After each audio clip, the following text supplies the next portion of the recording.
garçon Gigi, toujours dans la réappropriation de la masculinité. Cette question de l'abonné à laquelle j'essaie de répondre est une question d'une internaute qui dit: n'est-ce pas les hommes qui ne sont pas amoureux qui testent les femmes et veulent qu'elles suivent ou leur imposent leur programme? Donc, est-ce que c'est un homme qui n'est pas amoureux d'une femme qui va la tester, va vouloir lui imposer son programme ou va vouloir qu'elle suive son programme?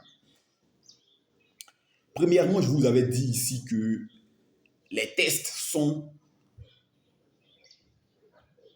ou les she-tests sont les tests psychotechniques de l'amour, c'est-à-dire sont les tests par lesquels un homme, surtout ce sont les femmes qui aiment soumettre les hommes à ça, un homme et une femme se soumettent pour voir si l'un et l'autre ils sont compatibles, si l'un et l'autre ont le profil du job. Donc, en aucun cas, parce que je te teste parce que j'ai une envie ou bien je ressens une attraction qu'on appelle vulgairement l'amour, je vais toujours utiliser le mot vulgairement l'amour, qu'on appelle vulgairement l'amour envers toi. Et je veux me rassurer, comme dans une armée, que tu es un bon capitaine en second. Ça veut dire que si le capitaine n'est plus de ce monde, le capitaine en second peut prendre la barque et la faire naviguer. Parce que quand je dis que tu es le bon capitaine en second, ça veut dire que je me projette assez loin avec toi. Donc, ces éléments-là, le test démontre ou montre que, effectivement, toi et moi, nous sommes amoureux l'un de l'autre. Voilà. Alors, vous allez dire, mais pourquoi si, alors que je l'aime, ou bien, oui, alors que je l'aime, ou bien alors c'est qu'elle m'aime, si elle a échoué au test, pourquoi ne la prendrais-je pas? Pourquoi ne fermerais-je pas les yeux sur cette imperfection-là pour qu'elle soit dans ma vie? Alors, c'est en cela que le programme arrive.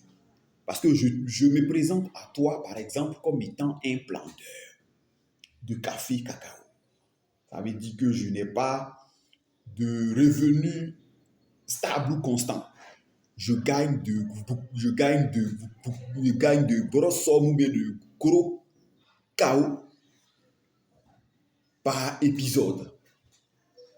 Ceci signifie que sur toute une année, nous allons essayer de dispatcher, ou nous allons essayer de répartir ces revenus-là pour vivre jusqu'à la prochaine traite du café, du cacao, ou bien du cacao.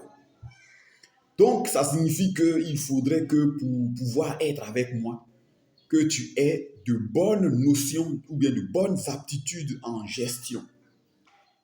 Est-ce que malgré l'attraction, c'est-à-dire malgré, vous parlez comme cet humoriste, malgré que tu fais niam à mon corps ou à mon cœur, tu es à mesure de me donner cette tranquillité d'esprit-là, c'est-à-dire quand on a planifié notre revenu, en dehors de ce qu'on va prendre pour se mettre à l'aise là, tu es capable de t'en tenir au script ou au scénario que nous avons élaboré, bien que j'ai élaboré pour nous, jusqu'à la prochaine traite. Eh bien, si je constate que, parce que compatibilité et amour, ça fait deux choses. Je peux bien t'aimer, mais nous ne sommes pas compatibles. Nous sommes compatibles, mais je ne ressens aucune attraction. C'est-à-dire qu'il faudra du temps où cela ne pourra jamais avoir lieu. Et donc, quand on présente le programme n'est pas imposé. Le programme, c'est comme si c'était un couloir ou bien c'est comme si c'est une route sur laquelle ou dans lequel doivent passer des individus ou bien des camions. Un camion hors gabarit, c'est-à-dire un camion n'entrant pas dans les dimensions de cette route-là. Pourquoi on va se forcer à chercher à l'y engouffrer?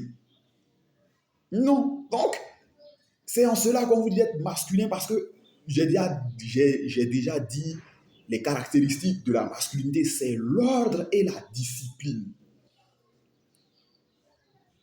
Je suis vraiment attiré, mais je constate que, par exemple, tu ne supportes pas une vie simple ou une vie sans histoire avec, par exemple, un instituteur ou avec un fonctionnaire ou avec un salarié du privé ou du public. Est-ce que je vais chercher à m'aventurer dans une histoire de laquelle je vais sortir tout fracassé? Voilà, parce que pour éviter, en tant qu'homme ou bien en tant que femme, pour éviter le fait d'aller plus tard ou bien de revenir avec des blessures ou des traumatismes ou des traumas qu'on va chercher à imposer ou bien à faire passer sur mon prochain compagnon, eh bien, je m'engage en connaissance de cause. Je vous ai déjà dit, j'aime cette phrase de l'anglais américain. Watch for what you sign for. C'est-à-dire, regarde bien ce pourquoi tu signes. Voilà. Et donc, on demande aux hommes également de tester pour se rassurer que c'est bon. De présenter le programme qui, en quelque sorte, va s'imposer, parce que c'est le programme qui détermine, c'est cette manière, c'est cette vision-là qui détermine mon lifestyle, c'est-à-dire ma manière de vivre, ma manière de réfléchir, ma manière de me comporter. Et si tu n'entres pas là-dedans, si je n'ai pas la paix, si au lieu de m'arranger, tu viens m'emmerder pour m'embêter, afin que je n'accomplisse pas ma destinée, pourquoi on va tous les deux chercher à se faire de la peine? Voilà. Donc, voilà ce que je dis simplement aux hommes. C'est pour eux-mêmes leur propre sécurité, pour parler comme monsieur. Et pour vous-même également, votre propre sécurité. Voilà. Pour éviter les déceptions. Voilà. Donc, on se retrouve pour une prochaine vidéo. D'ici là, portez-vous bien. N'oubliez pas de vous abonner à la chaîne. Et d'inviter également des gars qui peinent ou bien qui ont ces soucis-là. D'inviter également tous les gars avec lesquels vous partagez les écrans de nos machins à s'abonner pour que la communauté soit plus grande, afin que la nouvelle de la Red Pill Pink se répande partout et soit épandue partout par ces adeptes-là. Ciao, et à une prochaine fois.